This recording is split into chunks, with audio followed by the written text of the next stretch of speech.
pour vous éviter, messieurs les chefs d'État du Sénégal et du Tchad, pour vous éviter toute pensée à un donneur de leçons qui s'adresse à vous,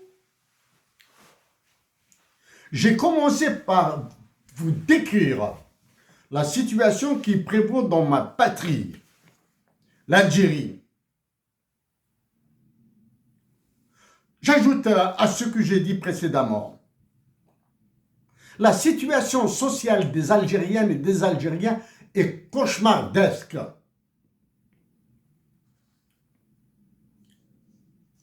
L'économique est désastreuse. Le dernier élément est la confirmation de la mise en œuvre du Hub and Spoke System en Algérie, qui concerne le transport aérien. C'est une situation que j'ai anticipée en 2015, pas hier ou avant-hier. C'est en 2015. Récemment, le président de l'Afrique du Sud a été en Algérie. Il a été question réforme du Conseil de sécurité de l'ONU. Cette problématique, la problématique de la réforme du Conseil de sécurité de l'ONU, telle que soulevée à Alger, est une pure formalité protocolaire pour faire du remplissage du communiqué de la visite. C'est du pur remplissage. Voilà.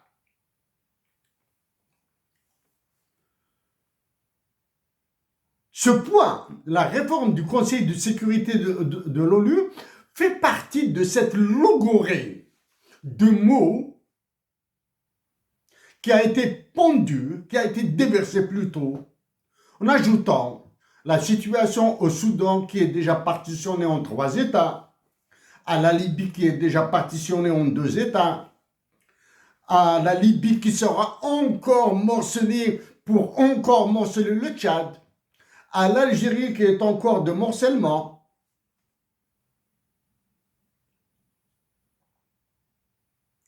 Donc voilà. Donc le président de l'Afrique du Sud a été à Alger.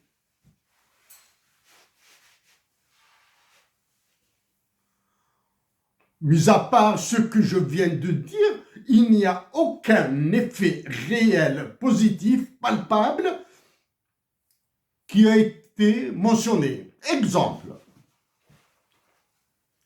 A-t-il été question du protocole de Kimberley à Alger? A-t-il été question de l'application des principes de l'Équateur à Alger? A-t-il été question de l'application au moins d'une partie du protocole de Kyoto à Alger? Non, aucun de tout ça.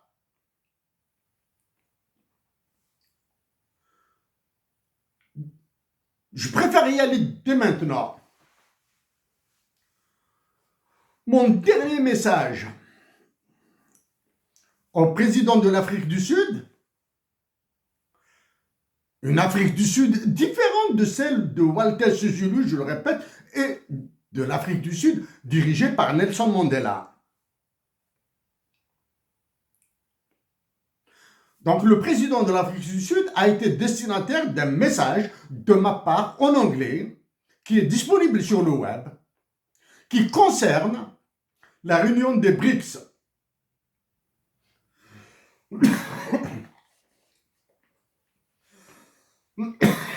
Qui concerne la réunion des BRICS et cette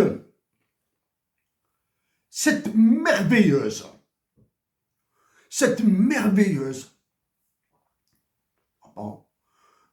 omission de l'adhésion de l'Algérie.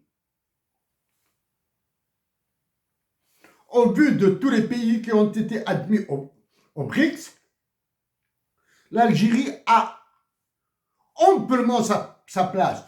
Ceci montre la faiblesse de l'État algérien. Qu'en est-il de la faiblesse de vos États? L'autre message de ma part est par lettre officielle au président de l'Afrique du Sud. C'est quand il était président en exercice de l'Assemblée générale des Nations unies en 2020. Ah, m'excuse. Président de l'Assemblée générale de l'Union africaine en 2020. Une lettre dans laquelle je lui ai dressé une liste assez importante de tous les problèmes de l'Afrique. De tous les problèmes de l'Afrique causés par les dirigeants africains. Il est hors de propos pour moi de revenir sur ces histoires de ZLECAf, de l'OHADA, de la Commission des droits de l'homme de l'Union africaine, etc. Il est hors de question pour moi de revenir encore une fois sur le caractère terroriste de la CEMAC, de la BCAO, de la CEDEAO, de l'UMOA, de l'UEMOA. Je ne suis pas sur ça, là. Hein?